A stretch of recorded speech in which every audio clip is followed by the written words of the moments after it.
Thank you so much for tuning in to Mom Jeans, trying to fit into motherhood.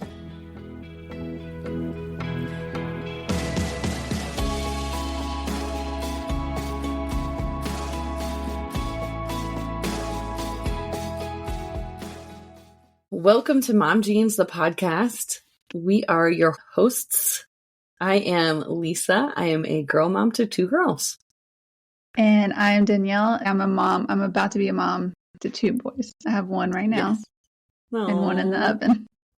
In the oven. In the oven. How far along are you now? Tomorrow I'll be 20 weeks. So I got my anatomy scan today, and they got most of everything. They weren't able to get, I think, the front of the chest, but everything else they got. It's definitely a boy. So do you have to go back? Definitely. Yeah, in 4 weeks. Yeah. Yeah, Ryan has Okay. had his hopes up that the blood test was wrong. It was not. Yeah, definitely. There's no questioning that. But yeah, I'll have to go back in 4 weeks to get the rest of the anatomy scan. He was just like not wanting to move. I mean, you could see him moving, but he wouldn't flip the right way. But he had the hiccups too. You could see he had the hiccups. I can't feel the hiccups yet. Let's see. They said my placenta's on the front. So like, that's why maybe I'm not feeling outward kicks as much. And I did feel one the other day. My girls were that way. Yeah.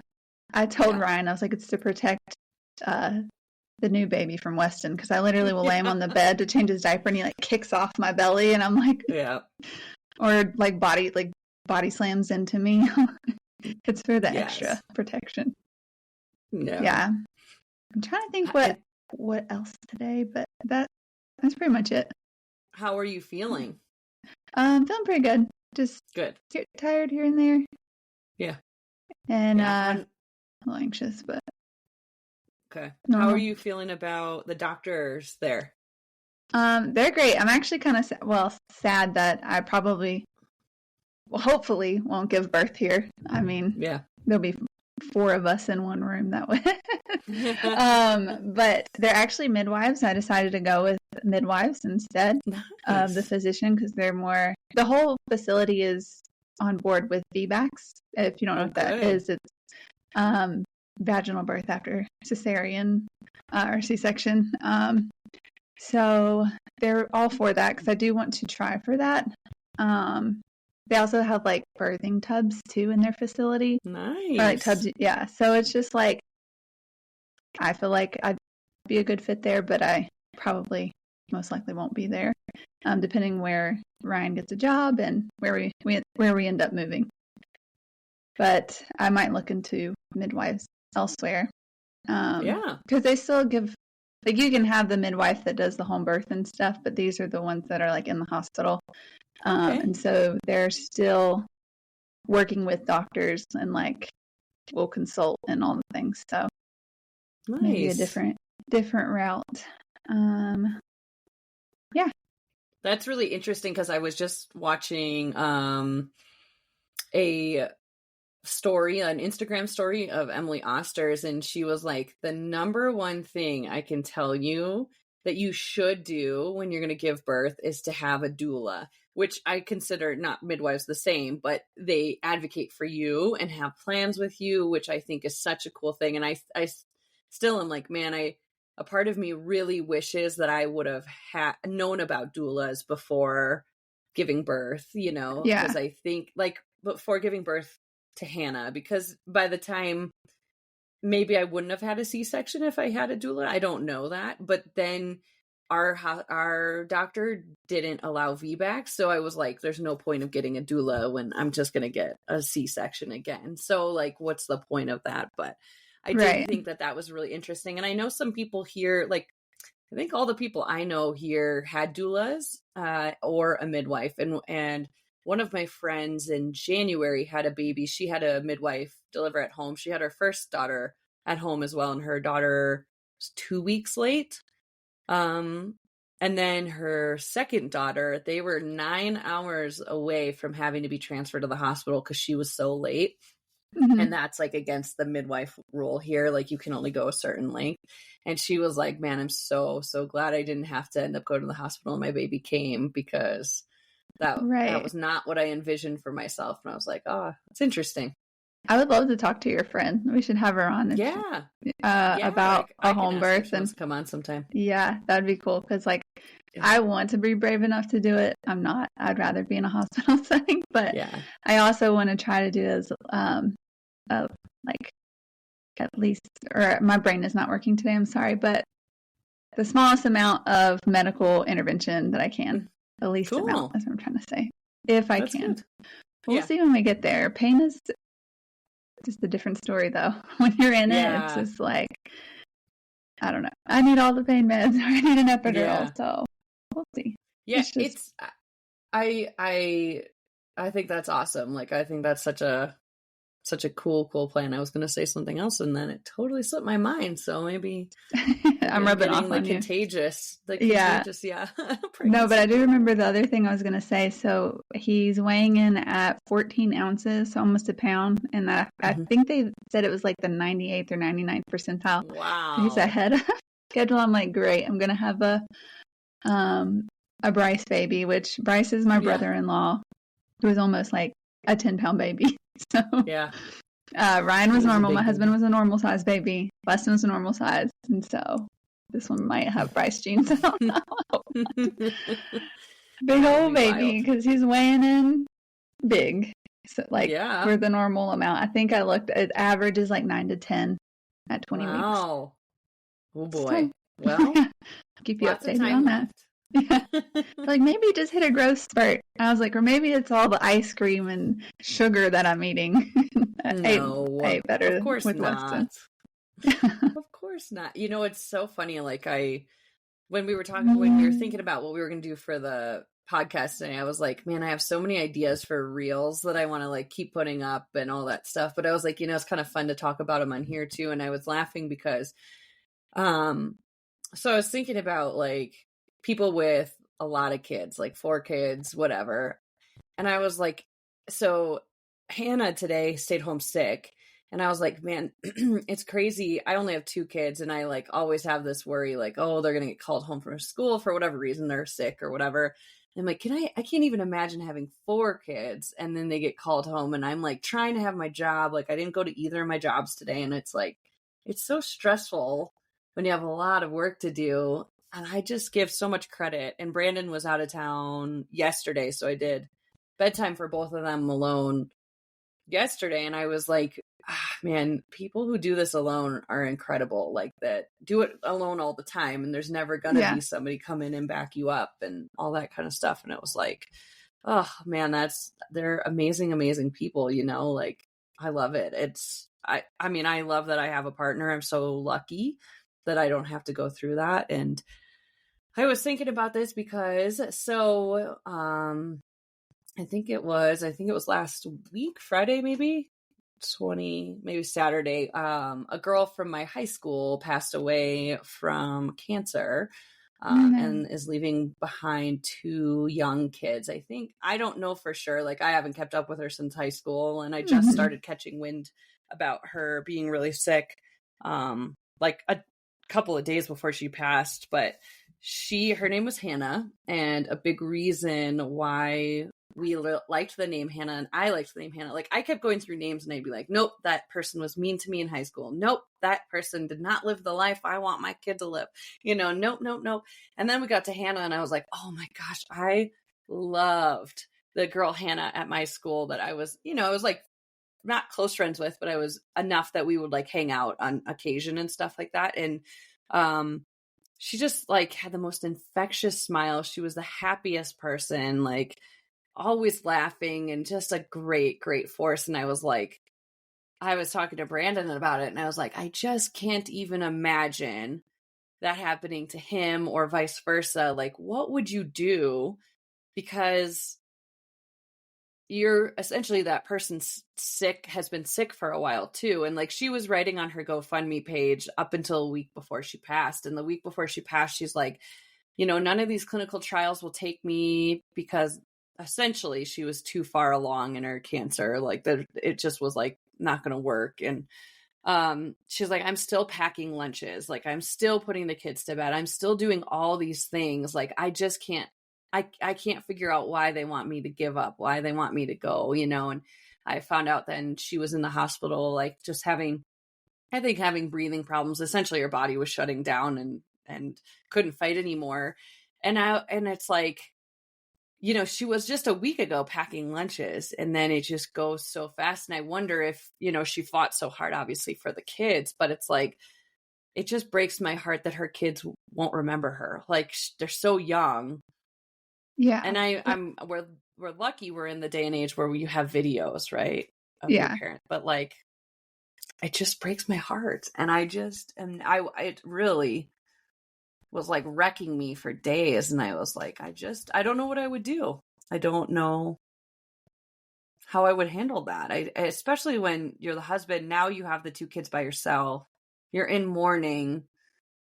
Right. And you have these two kids. Like, I just kept like crying, thinking about the kids asking for their mom. Like, why isn't mommy here? Why isn't mommy reading me the book tonight to go to bed? It's like, oh, that's so why does it have sad. to be like that? Right? Yeah, that's terrible. Yeah. I can't even imagine like what you do in that situation, or like, I don't know. I have morbid thoughts like that sometimes. Like, if I go, Weston will never remember me. Like, yes, all the time. Will he just be saying, "Mommy, mommy," and I never come? Like, that's terrible to think about that, but I don't know why my brain works that way. But no, yeah, I mean, I'm the same way, and I think about that like in the sense of like a partner or whoever's now the caretaker hearing that, and they're mourning and they're in a lot of pain.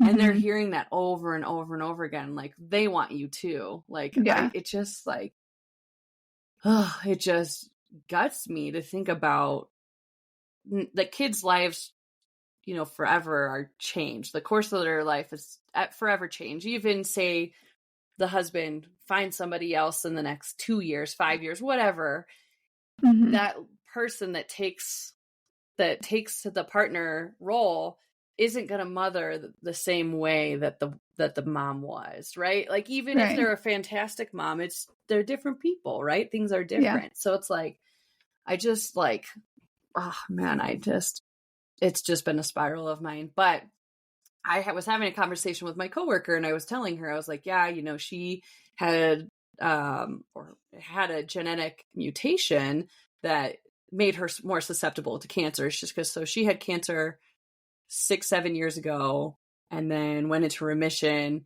and then it came back, and she had 2 kids in that span of time. And my coworker was like passionately upset about it. She's like, I think that is such a selfish, terrible thing to have kids when you know that you could be passing that genetic mutation on to those kids, that they could go through cancer now because they have that as well. And I like, it gave me that whole moral, like, gosh, that's really difficult to look at it that way, because like, I didn't always want kids, but now that I have kids, and I wouldn't want it any other way. And even if I knew that I could pass because of this genetic mutation, like, I don't want to not be able to have kids. But what is the solution then? Just not have your own kids and adopt? Like, I don't know.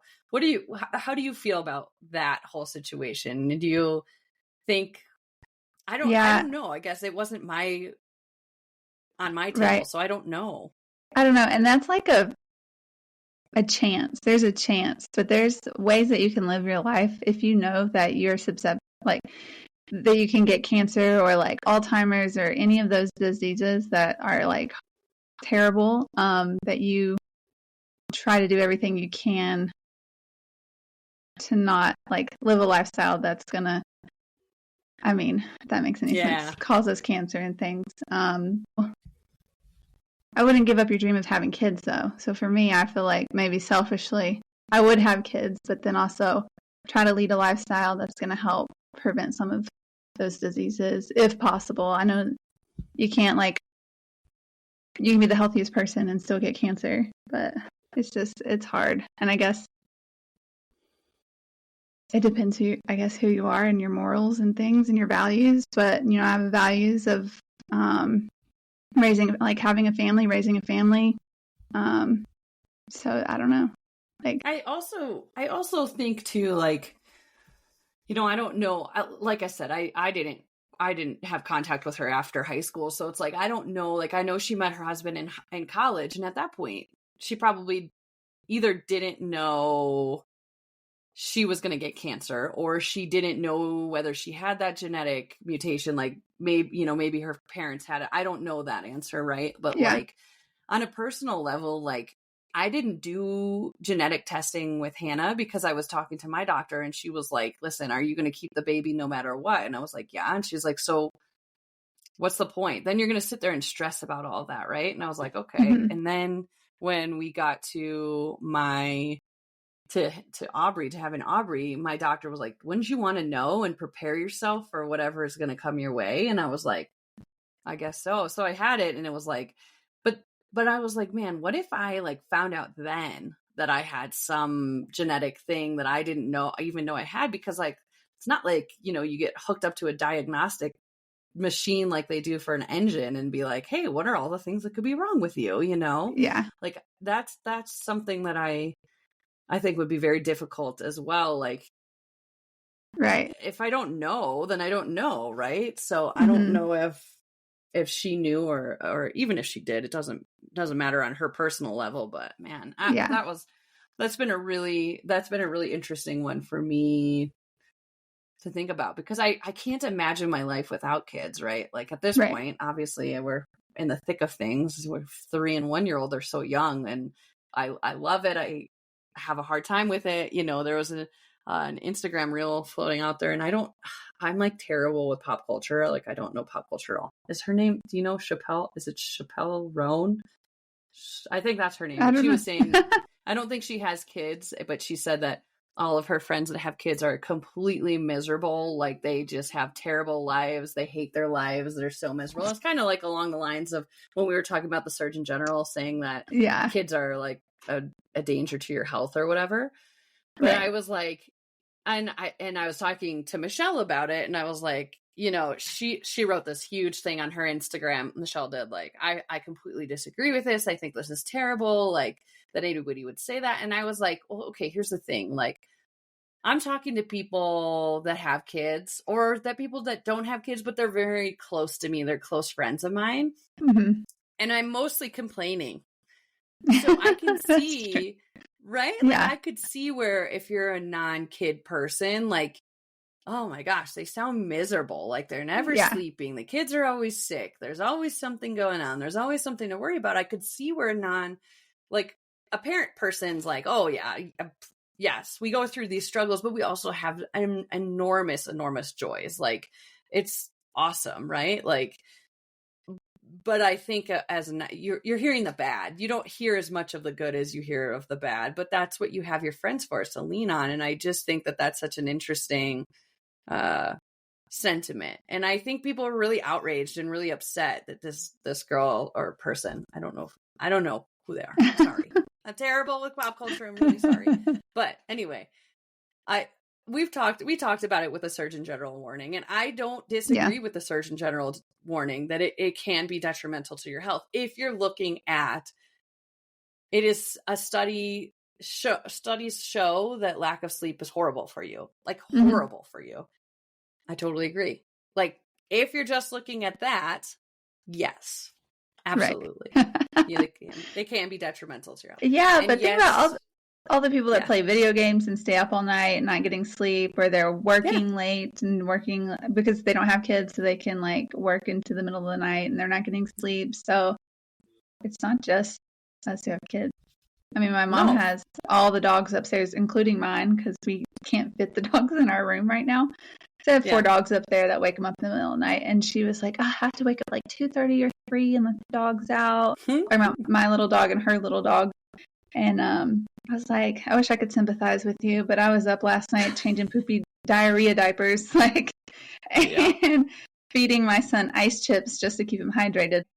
I do think I also saw an article today that said new study reveals potential health risk of marriage, and that adults over age 50 found that those who were widowed, divorced, or never married had a lower risk of developing dementia than their married counterparts. And I was like, I mean, because they have to remember everything on their own. They don't have someone else to tell them where their keys are. That's a great point. Because there was a podcast, I think I talked about it on this podcast previously, that like cab drivers in New York City are known to have less dementia because they like remember where they're going and they remember all the streets, and it's really good for your memory. And I'm like, well, I am in a lot of trouble because yeah, same thing. Like I'm trying now to like consciously be like, all right, every single day I'm putting my phone, wallet, and keys in the exact same spot instead of just like, oh, it's chaos. Like, oh, I'm going to just set them down wherever. Nope. I'm going to go first thing, go put them where I put them.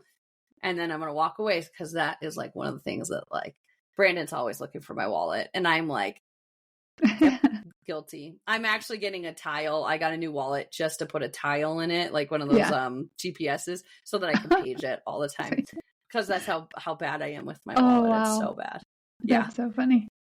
Yeah. But anyway, yes. So on the other hand, and this is another, like, this is a morbid podcast right now, but my girlfriend, one of my closest friends down in Phoenix, I got a call from her husband about 3 weeks ago on a Sunday. And I was like, he must be butt dialing me. This is weird. Like, but I need to answer it just in case. So I answered it and I was like, hey, and you could tell something was wrong. And I was like, oh my gosh, she died like in a car accident. Something happened. And he's like, so Melissa's had a stroke. And I was like, what?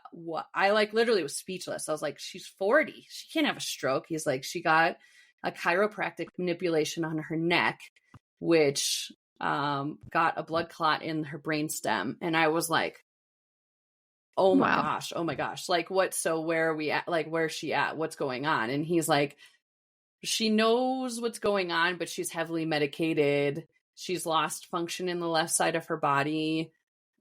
She is on a feeding tube because she can't eat, because she can't swallow, and she can't walk and all this stuff. And I'm like, I mean, they have a 4-year-old.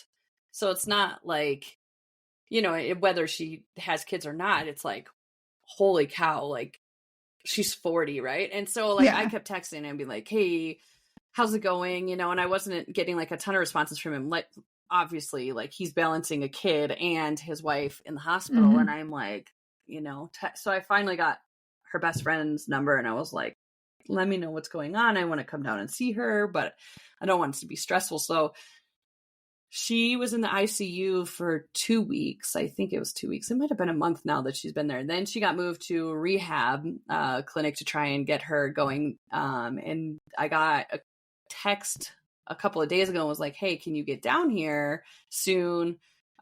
She's doing better and she's going to get released home. And I was like, absolutely. So I'm going down there on Saturday. So 2 days from now. And I'm like so nervous of like seeing her and what state she's going to be in, because I like, you know, obviously she's like one of my closest friends. When I was single, she was married at the time. We would go out to drinks every single Wednesday when I lived down there. Like it was like I saw her all the time. She was my neighbor, like all this stuff. And I'm like, and her husband was texting me one day and he's like, I was asking him, I'm like, how are you doing? And he's like, you know, right now the hardest part is like she can't pick up our daughter. She can't dance with her. She can't do any of this stuff. And she's she's 4 years old.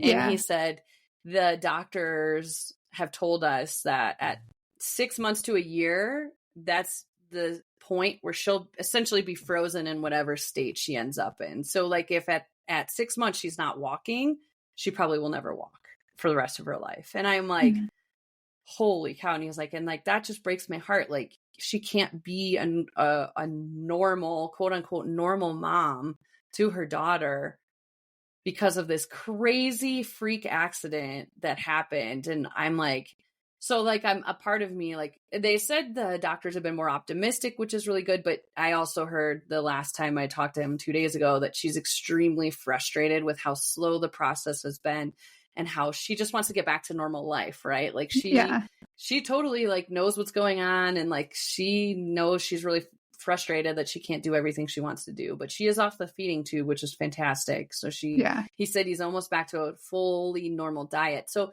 to me, I'm like, oh, she's progressing. This is awesome. Like I'm hopeful, but I'm also like, yeah, like I can't, I don't know what I'm going to walk into to see. And I'm like, like that's a whole nother component, right? Like the one girl I know passed away, and so she's never there to see all that stuff. And on the other hand, I've got my girlfriend who could be there for all of that, but in a totally different capacity than she ever imagined being a mom.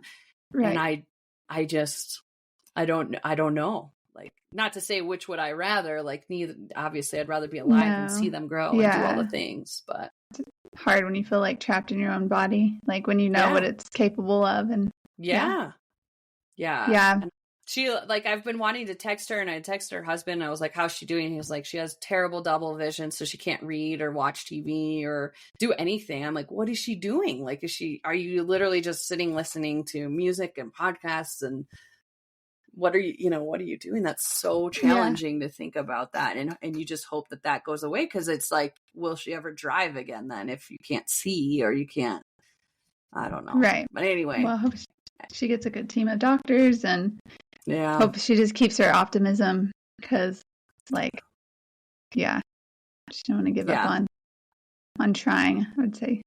It's sad. No, right. And that's what, like, I'm like mentally like, all right, how do I go in there being sympathetic and supportive, but also like, rah, let's get this. Like, what can I do? How can I help? What, is there anything I can, I can keep you optimistic kind of things, because I want to be there for you in that capacity. Like, so her husband, back in October was her 40th birthday, and he planned this awesome birthday for her. We went to, I don't know if they're escape rooms. It's not really an escape room, but they have like 10 different rooms within this building where you go in for 3 minutes and you have to solve the problem.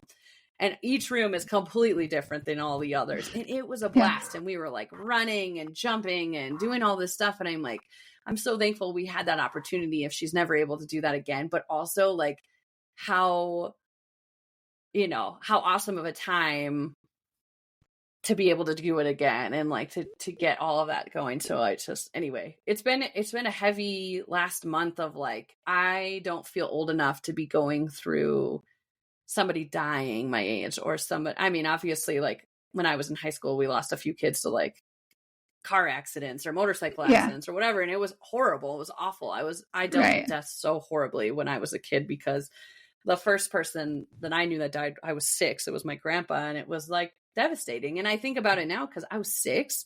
I don't remember a thing about him. Not one thing of him like live, other than what people tell us, right? Mm-hmm. But even still, like, I don't remember him at all. And it's just like, I just don't want it to be like that for people I know, or anybody, right? I don't want anybody to have to suffer and go through these things. So anyway. I feel that, and I worry about, like, when you see your parents getting older, and if you still have grandparents, like, they're definitely getting older. Yeah. And her grandma's almost 90, and it's just it's tough to watch. But death isn't easy. There was a girl I knew.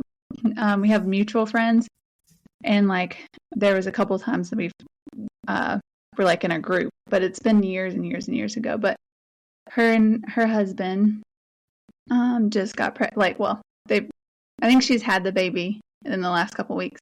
So they got pregnant, and I was just seeing all their posts on like Facebook and how excited they were, and putting the nursery together and like all the things. And he died in a car accident a couple weeks ago. It's probably been a month now. But I think someone was driving on the wrong side of the road, and it killed him. And so it was supposed to be this like exciting, joyful time for them.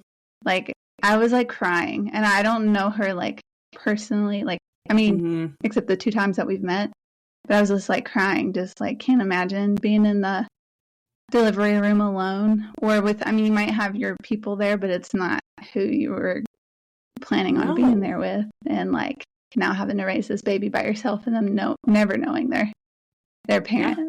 So I'm like teary-eyed thinking about it. Like, it's just devastating. And so, like, I don't want, like, can't imagine, don't want to be in that, scenario. And it's just heartbreaking.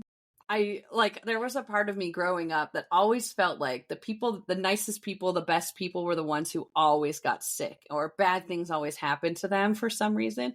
And so like a part of me was like, I don't want to be a nice person because then bad shit happens to you, which is like totally obviously unfounded. Like that's not a thing, but like it's such an amazing thing. And I know people, like, I'm not a religious person at all, but I know how people say, you know, like it is incredible, like the miracle of life and being able to bring these kids into this world. And like, you know, I'm super lucky. I have both of my parents are married. Brandon's parents are married. They're still alive. You know, we're super lucky that we hopefully will get to do this journey together, me and him, and forever, right? Like until whenever the world's gonna come crashing down, or whether, you know, we're old and that's what happens. But yeah, it's so hard. And like I think that's why, like, this summer I have a ridiculous vacation schedule. Like we are gone so much, and I'm like, and Brandon's like, why are we doing this much? And I'm like, I want to see it all, just in case it doesn't happen for us. I want you to have all these memories. And he's like, I'm going to remember us sitting at the dinner table together, the four of us, and like how much fun we're having with the girls at the dinner table together right now, and like that stuff. And I'm like, I too will love that, but I also will love being on our vacations, you know. And it's like, I kind of think ever since I started traveling abroad, like that's kind of how my brain always was like, I want to see it all. I want to see the whole world and what's out there and what there is to offer. And, you know, when COVID happened, we were super lucky we lived where we did because they didn't really shut down. And so we were able to go around and do all these things and then shoot up to Utah and go camping and over to Colorado and go skiing because we could drive to all of these places, right? Like, and I love that. And I love being able to do those things and impart that lifestyle on my kids, that if I don't continue to exist in this world with them, at least I've instilled some values in them that hopefully they'll enjoy. Like Hannah, it's like the coolest thing. I mean, Hannah's 3 years old and she keeps asking to go camping with Michaela. She loves Michaela. She's like, I go camping with Michaela. I'm going to sleep in my sleeping bag and Michaela's going to take me on the quad. And I was like, let's do it. Like, this is awesome. Like, because Hannah, when we get to camping, sleeps horrible and she wants to go home the whole time we're there. So it's funny that she asks to go when she hates it. But like trying to do all of those things, you know, same thing with you guys, right? Like you've taken Weston skiing, you've taken him camping, you've done the things and you want to keep doing the things, you know? Yeah. So, yeah. I agree. This boy's been more places than I ever had in like my lifetime. I know. Well, so it's like, yeah, no, but I definitely want, I'm the same. I love to travel. I do wish we could travel more like overseas too, but you'll get there. I will say it's nice that we're spread out, like our families, so we can go to different places and yeah. Doesn't stink your in-laws are in Hawaii. I know. Bummer. I'm already planning a trip there next March. I was like, the baby will be 6 months. Weston will be at 3. So I'll have to pay for 3 seats, and then 6 months wouldn't be too bad. And then if my hopes is like if Ryan gets this job, it's more remote. So I was like, you can work the first week like remote, then we take 2 weeks off, and we'll be there for 3 weeks because it's never enough time. No. So, like you said, you let your brain run wild. Brandon went down on a work trip, and it was 4 hours away. And the whole time I was like checking his location on the Find My iPhone thing, and I was like, oh my gosh, he stopped on the side of the road. Like, did something happen? Did he get pulled over? Is that iPhone just glitching? And he's like, yeah, no, we didn't stop there. And I was like, okay, like, you know, it faces up sometimes. Yeah. Oh, yeah. But I'm the same way too. Oh. Yeah. Yep. It's brutal. I know. Brutal. I'm that person that's like, oh, I want to go with you. So if something happens, then I'm with you. I'm with you. I know. Yeah. I know. It's a terrible way to think. When my parents, I think, went on 2 or 3 vacations my entire childhood together, just the 2 of them. Not many, right? But the 2 times, I think I was in high school when they did, and my mom wrote this long letter to us, like, if we die and da da da, and I found them when she was alive, very, like fully alive and enjoying Hawaii, right? Like, yeah. But she was like, I get now why she did that, because that's where my brain goes to. Like, my brain totally goes to those places, and I'm like, oh yeah, I get why you did that. But yeah. Anyway. All right. Well, this was fun. Good brain dump. Yes. And thank you for joining us on Mom Jeans, the podcast. We will see you next week. Yeah. Bye. Bye. And that wraps up another episode of Mom Jeans, trying to fit into motherhood. Thank you again so much for listening to us. And if you enjoyed this podcast, please consider giving us 5 stars so other mothers out there like you can find us and listen. If you would like, you could follow us on any of our socials at Mom Jeans, the podcast. If you have questions, would like to send us your birth story, or give us suggestions or things that you would like to hear, please email us at hello@momjeansthepodcast.com. See you next week.